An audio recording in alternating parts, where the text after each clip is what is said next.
Hey everyone, my name is Kristen if you're new here, and myself and my husband is behind the camera. We live in Costa Rica in an area called the Machuca Valley in an intentional community surrounded by other intentional communities.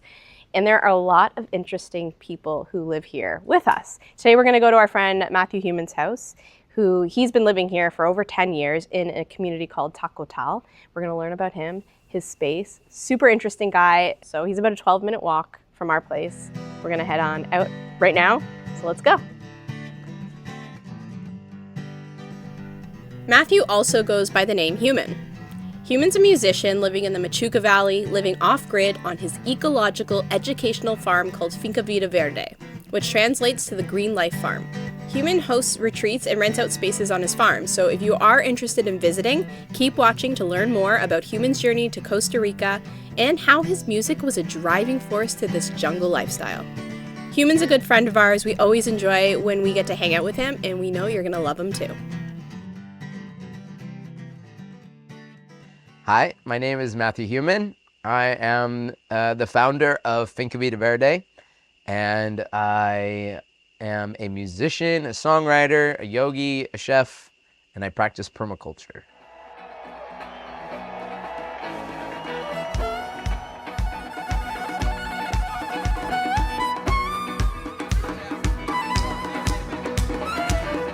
Have no fear, people, let your love shine and understand that we're the ones that we've been waiting for. So we're currently sitting in the old house. I call this the main house. Actually, I'm glad you guys are filming here because eventually I'm gonna tear this down. This was a homestead that I built 13 years ago. I lived in a tent for the first 3 years in the dry season.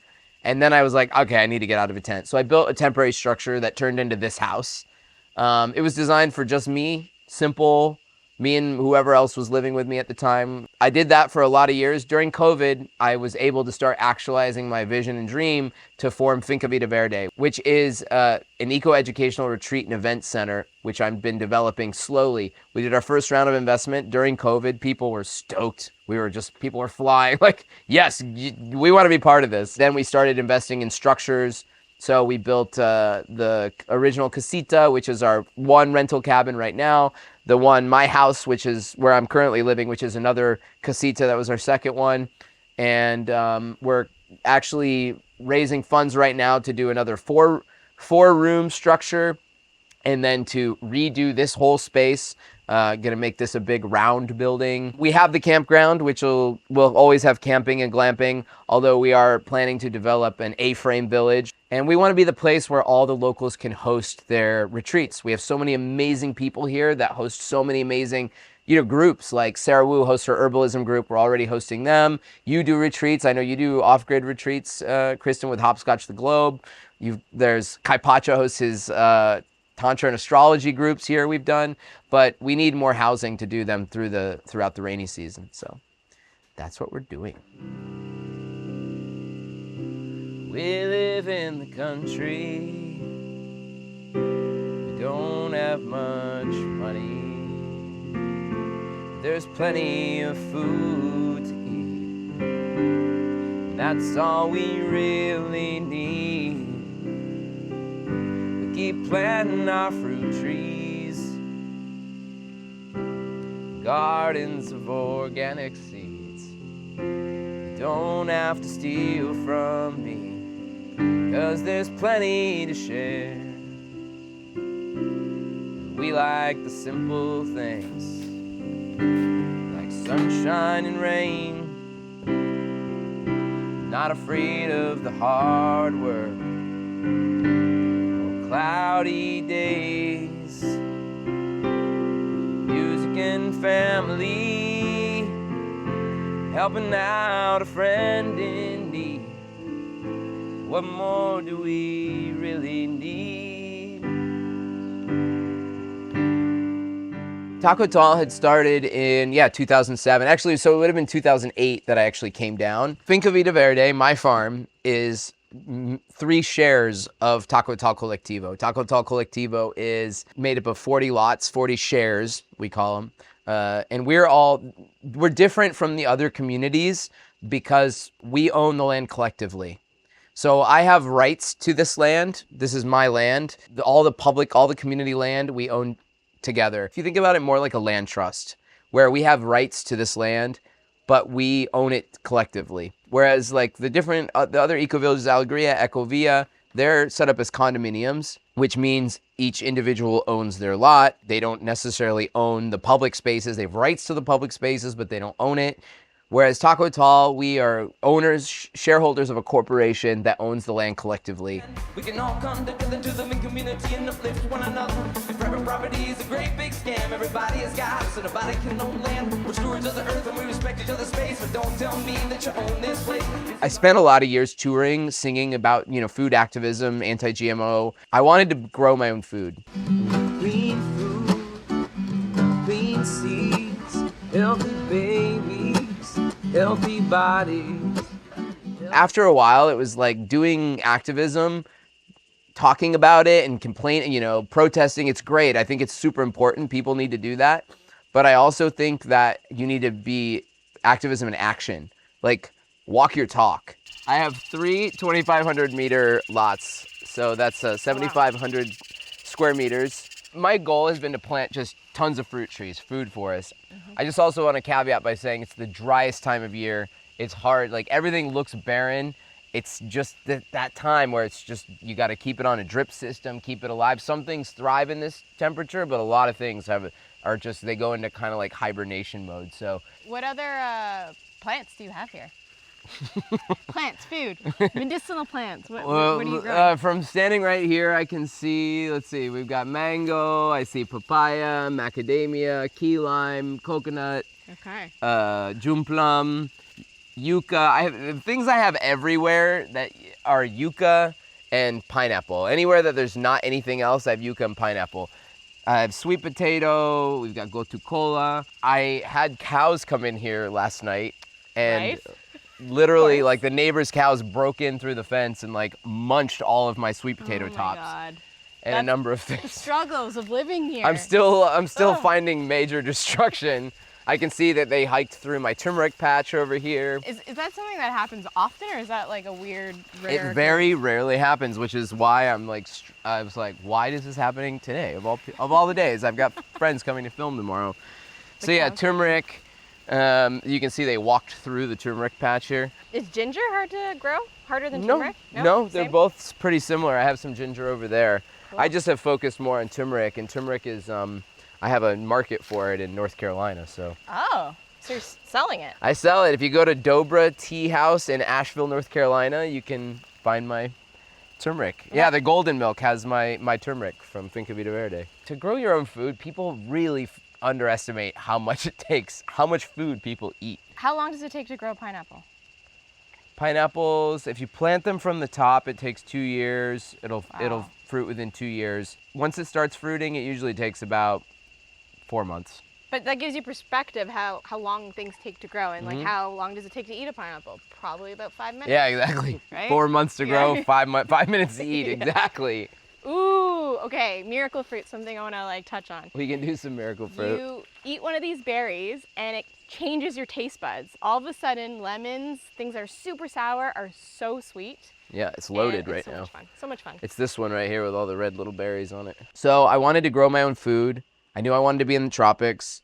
I was spending a lot of time in Hawaii at the time. I was doing, every winter I was touring in Hawaii. And so that was my first taste of the tropics. And I was like, okay, I can grow bananas, avocados, durians, all my favorite things grow in the tropics. So that's why I wanted to be here. And then community, I was touring eco-villages. At the time, our band was like very focused on that. Community is very important to me. It's something I've studied a lot, and really, as an anthropologist, that was like kind of my focus. Rainbow gatherings, music festivals, eco-villages. And I wanted to live that lifestyle. I wanted to live in a rainbow gathering because I loved going to rainbow gatherings. People sharing music around fires and living so simply, eating together. This is our fire space. So this is where we have like community fires.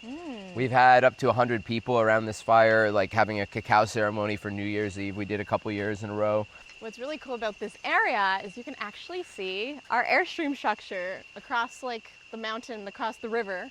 on the other side from Human's house, so that's always fun. And we can definitely hear his music, it's good music, so I enjoy it. This was the last building that we built in our first round of investment, and it is part of the business. Finca Vida Verde is a business, which I'll explain more later.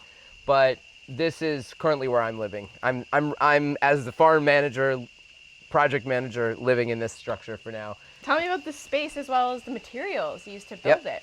Yeah, so over the time, like my time here, my use of materials has I've been experimenting with different things. Our first house was a homestead, which I'll show you, which is basically just something for me to get out of a tent. I used all wood, I used cob, I used and I realized quickly there's also a lot of termites. This one, with these two cabins, I decided to use steel. It looks like wood. We painted it to look like wood, so it's got that natural vibe, but it's gonna last a lot longer. It also goes up a lot quicker, believe it or not. Like framing with steel, it's welded, so in earthquake area, and you don't have to worry about termites getting up there. Teak for the flooring. Which is grown here in Costa Rica. This is all local teak, yeah. Obviously the rocks, this was all here. We just kind of built into the rocks. Everything we could, we used locally. It was on your land. Yeah, on our land, exactly. That's cool. You exactly. Use your own materials. Local materials. To build your own furniture. Exactly. This walls are made out of vetiver from the farm, clay from the farm, sand we brought in, and they used a weird mixture of like lime or rice hulls, which I wouldn't have used, but we're learning every time we build something. And clay, lime, cal they call it here, calcium lime. Oh, that's your little door now. Kria's door. That's so cute. That's her cat door. That's awesome. We need one of those for Atlas. Like I said, it was designed for king bed and a bunk bed, but right now I've got all my stuff in. So we have cedar furniture. We're all off the grid. Everything's solar. So it's funny. People come here and they're like, "Wow, you're off the grid," but like. You actually have all the modern day things. Like, yeah, like I live like a normal human being. I just have a solar system. You know what I mean? We just installed a solar system in our space and, to be more mindful of our usage, and it's been a little bit of a learning thing, but we'll get used to it. Yeah, it does. It's a serious thing too. Yeah, it's like, yeah. And it's like one of those things. It's like, so living here has taught me not only like what it takes to grow food and how to appreciate that, but also like usage of electricity and like how much I grew up in a culture where it was just abundant, everything, you use whatever, water comes, you use it. Electricity comes, you use it. Mm-hmm. I didn't have to pay for it as a child, so it didn't matter to me. But I realized as an adult, it's like, actually like all these things have cost. Whether it's the water coming from the creek, that's, how it's being processed, or the electricity, how it's being generated. As you start to like, unravel these things, it's like a really unraveling situation. It's like we really can do better. And I'm one of these people who's passionate about trying to do my best, zero waste. Like I'm hardcore about it, and I can barely make a dent, so I'm thinking about like, wow, where do we have to go with humanity to like really make a big difference? I think playing on that is like, I think people think they have to do all or nothing. No. And I think that's not true. If we all do a little bit to be more mindful of like what we use, and that will make a huge difference. Little steps definitely make a big difference, and little steps eventually turn into big steps. If you look back, you're like, oh wow, I walked all that distance, like all that time I was saving all this water, I was saving all this electricity, or look, now I have food. Like if 10 years ago I hadn't planted all these fruit trees, this place would be barren right now. So I'm really planting for my children. Aw, that's so nice. That I haven't had yet. I mean, or the person who buys this farm after I die. It takes forever to grow, right? So it's all good. You have time. So are all of your toilets compost toilets? Yeah, but I don't put my composting toilet stuff in here. This is this is our food compost. Right. And then yes, this is a composting toilet. So there's if you want to see I'm not going to open it for you guys, but the bottom area down here, the way it works is, you poop up in this nice room up here. Of course, all you see out is nice, pretty flowers and stuff. Poop goes down to this, and then it's in a situation where it's composting in there, and we continually like add, micronutrients, or like I add extra. Occasionally I'll go in there and add food scraps. Occasionally I'll add like green leaves and other things. So it's not just sawdust and poop. And what are you using this for? For fruit trees, well, we'll take it out. What I'll do is after it's sat there for a while, like I'll shut it down. So like this one's dormant, and then we'll take it out. I'll recompost it, and then we use that to plant fruit trees. We don't use it in our like, lettuces and stuff like our garden, like our turmeric or any stuff like that. But like, anything you're gonna eat directly, but fruit trees, no problem. Poop to fruit. Poop to fruit. That's the way it's supposed to be. Yeah. You poop, you eat food, and then you poop it out. Makes more food. It makes more food. But why do we shit in water? I'm sorry, am I allowed to say shit? People are so addicted to pooping in water.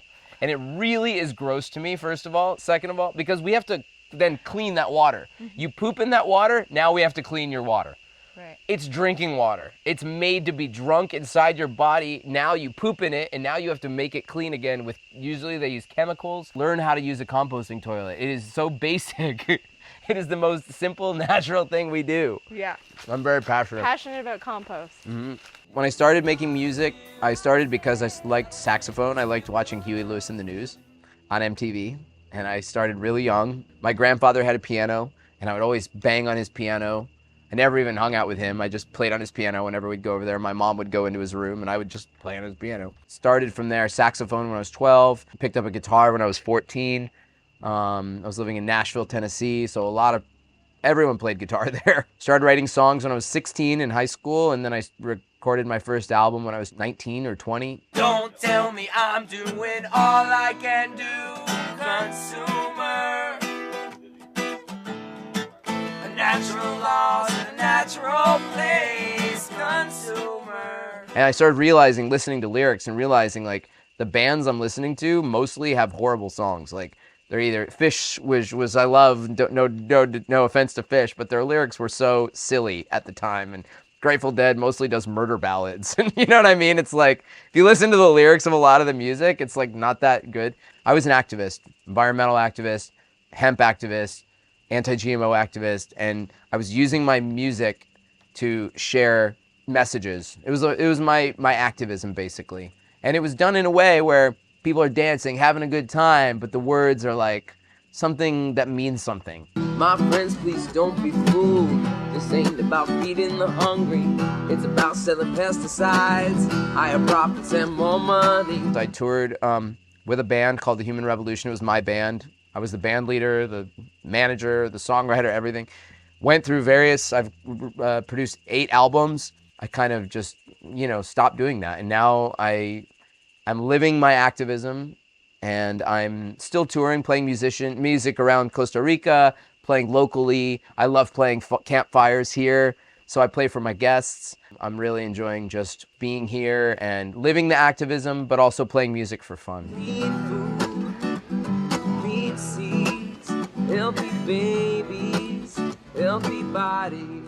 So I started a podcast this year. It's called La Vida Verde Podcast. It was actually my producer's decision.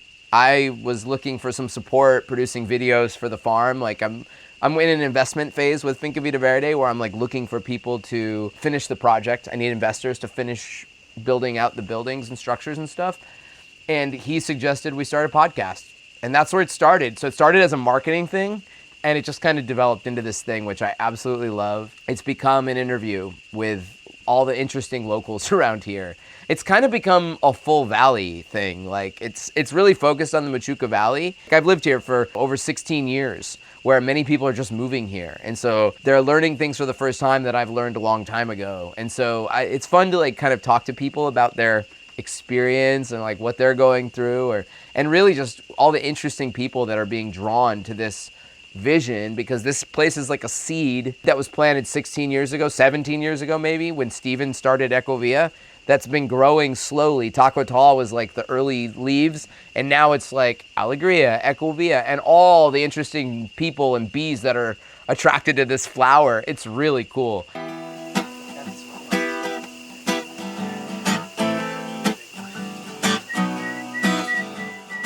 If you're looking to get a hold of me, you can find me at fincavidaverde.com, which is my farm project here. We are currently looking for investors, so if you're interested in being part of an eco educational retreat and event center, I'm the guy to get a hold of. You can find me on Instagram at Matthew Human. You can find Matthew Human in the Human Revolution.